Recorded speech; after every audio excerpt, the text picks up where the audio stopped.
नमस्कार प्रेक्षकांनो, तुम्हा सर्वांचं आपल्या या यूट्यूब चॅनलमध्ये खूप खूप स्वागत आहे.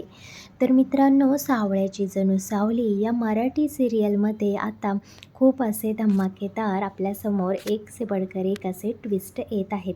कारण आता अमृता जी आहे ती आई होणार आहे आणि अमृता आई झाल्यामुळे आता ऐश्वर्याचा तर मात्र जळफळाट होत आहे.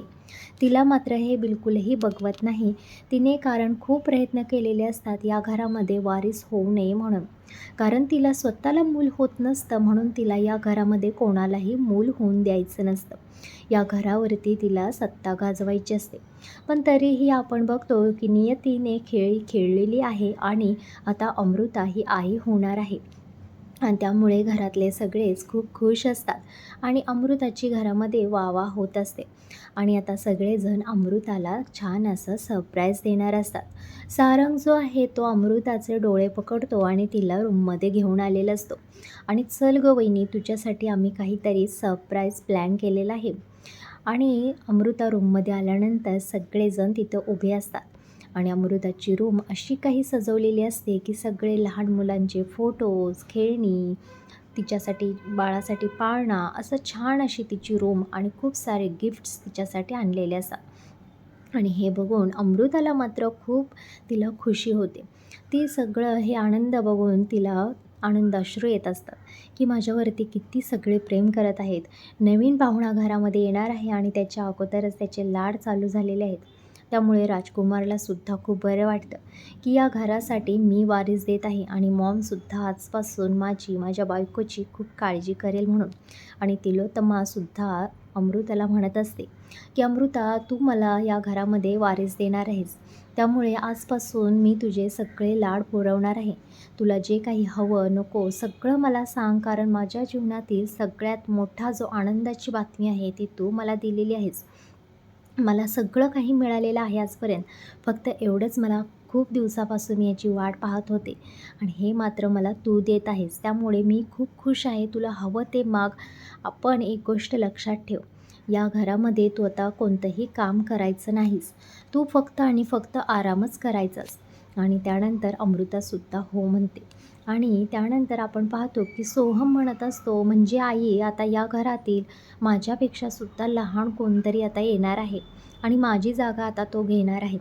तेव्हा चंद्रकांत म्हणतात, अरे सोहम, आता तू मोठा झाला आहेस, आम्ही तुझं लग्नसुद्धा लावून दिलेलं आहे आणि अजून किती दिवस तुला लहान राहायचं आहे या घरामध्ये.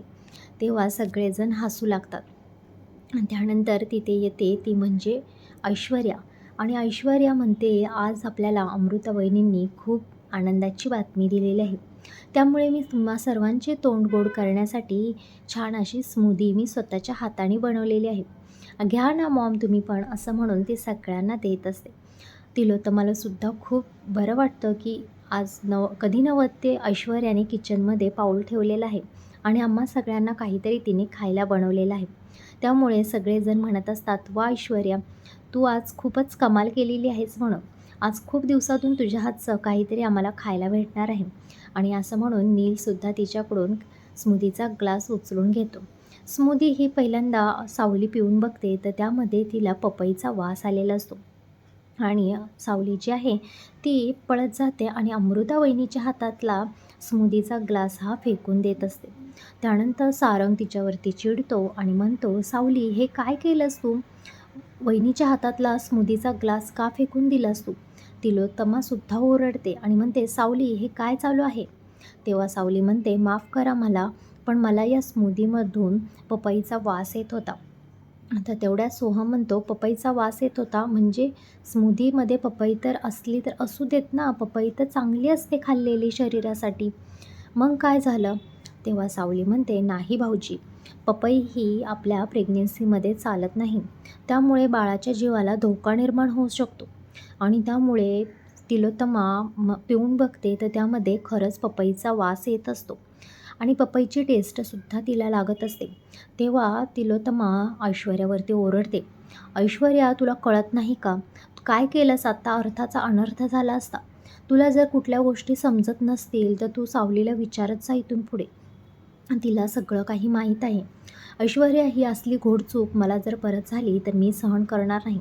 कारण आपल्या घरी कधी नव्वत ते आज पाळणा हलणार आहे. स्वतः तर मुलाचा विचार करत नाही आणि आता दुसऱ्यांनी केलं आहे ते पण तुला बघवत नाही आहे का? त्यामुळे तू हे आता काय करायला निघाली होतीस? तुला एवढी पण साधी गोष्ट माहीत नाही की पपई ही प्रेग्नन्सीमध्ये चालत नाही म्हणून. त्यानंतर अमृता म्हणते, I am really sorry Maugham, पण मला खरंच माहीत नव्हतं की पपई जी आहे ती प्रेग्नन्सीमध्ये चालत नाही. मी हे जाणबुजकर नाही केलं मॉम, आय रिअली सॉरी. त्यानंतर मात्र तिलोत्तमा म्हणते, ठीक आहे म्हणून, पण ही अशी चुकी परत करू नको. तुला जर काही गोष्टी अमृताबद्दल आता जर माहीत नसतील, अमृताला काही द्यायचं असेल, काही असेल, ते आता तू इथून पुढे सावलीला विचार आणि मग देत जा. त्यानंतर राजकुमारसुद्धा खूप ओरडतो. म्हणतो, काय आहे अमृता वैरी, काय आहे ऐश्वर्या, तुला कळत नाही का? तू काय केलं असतंस आत्ता? आत्ता एवढ्या आपल्या आनंदाच्या ह्याला कोणाची नजर लागली असती आणि नजर ही खूप वाईट असते. त्याचासुद्धा रोग कुठे ना कुठे ही ऐश्वर्याकडे असतो, कारण ऐश्वर्या सतत त्याला पहिल्यापासून टोमणे देत असते की तो बाप होत नाही यासाठी. आणि त्यानंतर मात्र ऐश्वर्या जी आहे ती अमृताची माफी मागते. सॉरी अमृता वहिनी, मला खरंच माहीत नव्हतं, मला माफ करा. आणि अमृतासुद्धा म्हणते, काही हरकत नाही ऐश्वर्या, तुझ्याकडून चुकून हे सगळं झालेलं आहे म्हणून. आणि त्यानंतर आपण पाहतो की सगळेजण आपापल्या रूममध्ये गेल्यानंतर रात्री जी आहे तो सारंग आपल्या बेडरूममध्ये बसलेला असतो आणि तिथे काम झाल्यानंतर सावली येते आणि तो सावलीला म्हणत असतो, सावली, तुझ्या घरचे आई बाबा झोपले तर नसतील ना गं? तेव्हा सावलीला भीती वाटते. तिला वाटते, आज जो काही प्रकार घडला तर माझं नाव माझ्या आईबापाला तर सांगत नाही ना सारंग. म्हणून ती विचारत असते, काय झालं? माझ्या आईबापांना एवढ्या रात्री फोन का लावायचा आहे तुम्हाला? काय सांगायचं आहे त्यांना? काय झालं आहे का? तर सारंग म्हणतो, अगं मला त्यांना आनंदाची बातमी द्यायची आहे की आपल्या घरामध्ये आज जी आनंदाची बातमी आपल्या सगळ्यांना समजलेली आहे, त्याचं श्रेय कुठे ना कुठे तुझ्या आईबाबांच्याकडे जातं. कारण आठवते का ते आपल्या घरी आले होते तेव्हा त्यांनी विठुरायाकडे साकडं घातलं होतं आपल्या घरी पाळणा हलावा म्हणून, आणि ते आज खरं झालेलं आहे. त्यामुळे त्यांनासुद्धा ही आनंदाची बातमी मला सांगायची आहे. आणि त्यानंतर सावली जी आहे ती आईबाबांना फोन करते. कानू आणि एकनाथ झोपायची तयारी करत असतात आणि तोपर्यंत सावलीचा फोन येतो. कानू म्हणते, सावलीचा फोन आला आहे आणि एकनाथ फोन उचलतो. एकनाथ म्हणतो, बोल रे सावली बाळा, काय झालं? सगळं ठीक आहे ना? नाही म्हणजे तू एवढ्या रात्री फोन केलास आम्हाला म्हणून विचारलं. तर सावली म्हणते, नाही बाबा, सगळं ठीक आहे. आम्हाला तुम्हाला काहीतरी आनंदाची बातमी सांगायची होती म्हणून आम्ही फोन केला होता. आणि तेवढ्यात पटकन सारंग सांगायला लागतो, बाबा, तुम्ही इथे आला होता तेव्हा तुम्ही बोलला होतात की पंढरपूरच्या विठुरायाकडे तुम्ही साकडं घातलं आहे की मेंढ्यांच्या घरामध्ये, आमच्या घरामध्ये पाळणा हलावा म्हणून, आणि तसंच झालं आहे. तुम्ही जे काही आमच्या घरी येऊन आमच्या घरच्यांच्या सुनांच्या ओट्या भरल्या होत्या त्याचं फळ आम्हाला मिळालेलं आहे. आणि तेवढ्या सावली पटकन बोलते, अहो बाबा, अमृता वहिनींना दिवस गेले आहेत म्हणून. आणि सारंग तिच्याकडे असा बघू लागतो की जसं काही त्याला सगळं सांगायचं होतं पण सगळं सावली सांगून बसली. आणि त्यानंतर मात्र कानू आणि एकनाथ म्हणतात, अरे वा, ही तर खूप आनंदाची बातमी आहे. विठ्ठल पावला म्हणायचं यावेळेस पण आपल्याला. आणि असं म्हणून नंतर सावली फोन ठेवून देते आणि सावली तिथून आपल्या कामाला लागते. सारंग म्हणतो, हे काय केलं सावली तू? मला सांगायचं होतं ना त्यांना, ही माझा प्लॅन होता ना. तर सावली म्हणते, मग काय झालं, आई बाबा तर माझेच आहेत ना. असं म्हणून सावली तिथून अगदी ठसक्यात निघून जाते. म्हणजे प्रेमाचा ठसका असतो तो. तर सारंग म्हणतो, ही तर खूपच डेंजर आहे बाबा, असं बोलून तो तिथे हसायला लागतो. इकडे आपण पाहतो की दुसऱ्या दिवशी जी आहे अमृता ही त्या वैद्याला भेटायला गेलेली असते. कारण तिला आता कळून चुकलेलं असतं की घरामध्ये आता अमृता ही प्रेग्नेंट राहिलेली आहे. त्यामुळे आता ती जर आई झाली तर ती प्रेग्नेंट आहे, तर आपल्याला एवढं काही ऐकावं लागत आहे. अमृताला एवढं काही आत्ताच डोक्यावर बसवलेलं आहे. जर तिला बाळ झालं तर आपली किंमत या घरातील पायपुसणीसारखी होऊन जाईल. त्यामुळे ती म्हणते, या घरात बाळ हे आलं नाही पाहिजे आणि मी त्या बाळाला या दुनियेमध्ये येऊ देणार नाही. आणि त्यामुळे त्या काळजीनं ते त्या वैद्यांना भेटण्यासाठी गेलेली असते. वैद्यांना भेटते, वैद्यांच्याकडून ते औषध घेते आणि वैद्य म्हणतात की मी जे पहिलंवालं तुम्हाला औषध दिलं होतं ना, त्यामुळे जे आहे ते बाळ राहणं हे शक्यच नाही. पण तुम्ही ते औषध नक्कीच दिलं नसणार आहे खूप दिवस, त्यामुळे असं झालं असेल. पण आता त्याच्यापेक्षा सुद्धा मी भारीतलं औषध घेऊन आलेलो आहे. हे औषध तुम्ही एकदा जरी त्यांच्या पोटात गेलं ना तरी ते बाळ राहत नसते म्हणून. आणि असं बोलल्यानंतर ऐश्वर्याला खूप आनंद होतो की एवढं भारी औषध आता माझ्या हातात लागलेलं आहे म्हणून. आणि तो वैद्य असंही सांगत असतो की औषधामुळे बाळ खाली झालं आहे का कशामुळे झालं आहे हे डॉक्टरसुद्धा सांगू शकणार नाहीत. या औषधाचा काहीच डॉक्टरांनासुद्धा पुरावा भेटणार नाही की बाळ नक्की खाली झालं कशामुळे ते. आणि त्यामुळे तर ऐश्वर्याला खूपच बरं वाटतं की आता डाऊटसुद्धा हा माझ्यावरती येणार नाही आणि मला बाकी काहीच करायची गरज लागणार नाही म्हणून.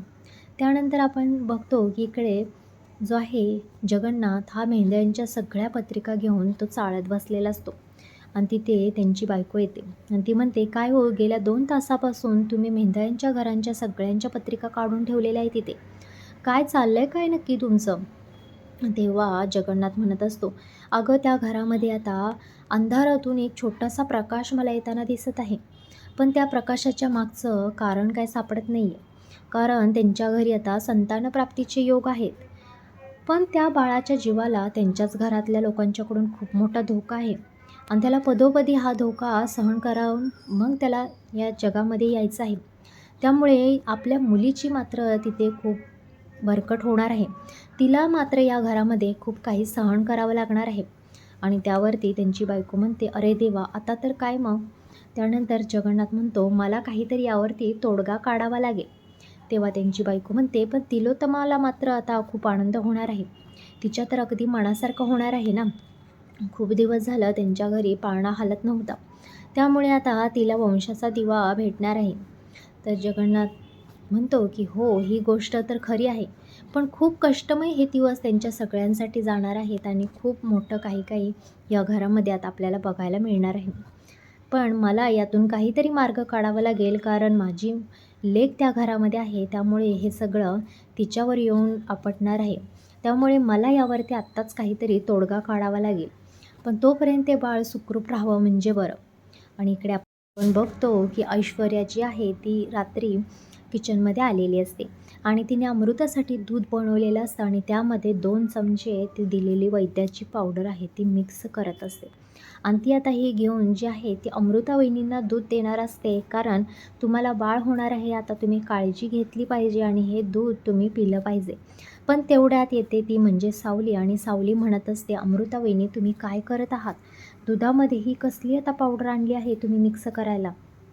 तेव्हा अमृता खूप भीते आणि तिला म्हणते, "अगं सावली, माझ्या लक्षात राहिलं नाही आणि मी नेहमीप्रमाणेच अमृता वहिनींना पावडर द्यायला मी आले होते. पण बरं झालंस तू आलीस ती."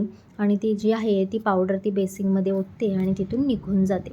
त्यानंतर रात्री बबलूच्या पोटात दुखत असतं म्हणून बबलू त्या किचनमध्ये आलेला असतो आणि त्याच किचनवरती ती पावडर तशीच अमृताने ठेवलेली असते.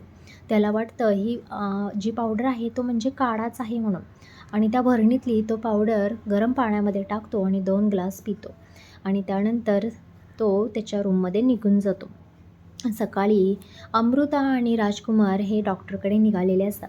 त्यामुळे तिलोत्तमा त्यांना देवाजवळ नेते, गणपती बाप्पांच्या पाया पडतात आणि ते दोघांना ती आशीर्वाद देते की जावा आणि सगळं काही व्यवस्थित होईल, काही टेन्शन घेऊ नका. आणि दोघेसुद्धा डॉक्टरकडे गेलेले असतात. ते गेल्यानंतर सावली मात्र गणपती बाप्पांच्या पुढे जाते आणि त्यांना नमस्कार करते आणि सांगते, "या घरामध्ये सगळं काही व्यवस्थित होऊ द्या. जे बाळ आहे तो चांगला आणि सुखरूप जन्माला येऊ द्यात म्हणून." पण ती बघते तर देवाच्या पुढचा जो दिवा आहे ना तो फडफडत असतो. त्यामुळे तिला जरा भीती निर्माण होते आणि ती गणपती बाप्पाला म्हणते, "जर काही असं वाईट घडणार असेल तर सावरून घे रे बाबा गणपती बाप्पा." आणि त्यानंतर ऐश्वर्या मात्र किचनमध्ये आता गेलेली असते ती बॉटल शोधण्यासाठी. पण तिला ती बॉटल कुठेच सापडत नाही. ती विचार करत असते, कुठे ठेवली या सावली, मूर्ख सावलीच्या नादात मी माझी बॉटल कुठे ठेवली तेच मला आठवत नाही. ही प्रत्येक वेळी ही मूर्ख मुलगी माझ्या कामाच्या आड येते आणि माझं सगळं काम बिघडवत असते म्हणून. तोपर्यंत तिथं येते तारा आणि तारा म्हणते, "काय झालं ऐश्वर्या मॅडम, कोणाला तुम्ही बडबडत आहात?" तेव्हा ऐश्वर्या म्हणते, "काय नाही गं, बोल तू, काय झालं तारा? तू काय एवढी अपसेट आहेस?" तेव्हा तारा म्हणते, "काय सांगू मी, तो सोहम बघा ना माझ्याशी अगदी घाणेरडा वागत असतो. कधीसुद्धा त्याला माझी काळजी नाही आहे. आता तर काय म्हणे त्या बबलू सतत तो बबलूच त्याच्यासोबत असतो. मला कळत नाही की मी त्याची बायको आहे का ती बबलू. आता पण त्या बबलूला दवाखान्यात घेऊन गेलेला आहे तो सोहम." तर ऐश्वर्या म्हणते, "काय झालं त्या बबलूला?" तेव्हा ती तारा म्हणते, "काय होणार? त्याला रात्री जास्त खाल्लं आणि त्याला अपचन झालं, म्हणून त्याने किचनमध्ये येऊन कुठलातरी काढा पिला, तर त्याला आज सकाळपासून लूज मोशन होत आहेत आणि पोटात खूप त्याच्या दुखत आहे म्हणून." त्यानंतर ऐश्वर्या म्हणते, "अरे देवा, या बिंडोक बबलूने परत एकदा माझा ती पावडर पिली की काय वाटतं. आणि हा मूर्ख बबलू प्रत्येक वेळी माझ्या कामाच्या आड येत असतो. ती एकीकडे सावली आणि एकीकडे हा बबलू. दोघे मिळून मला काही माझा प्लॅन सक्सेस होऊन देत नाही आहेत. आता पुढे पाहणं खूप इंटरेस्टिंग होणार आहे की पुढे मेंढ्यांच्या घरामध्ये आणखीन काय काय आपल्याला बघायला मिळत आहे ते." तर मित्रांनो, आपल्या चॅनेलला सबस्क्राईब केलं नसेल तर सबस्क्राईब करा आणि व्हिडिओला एक लाईक नक्की करा प्लीज मित्रांनो.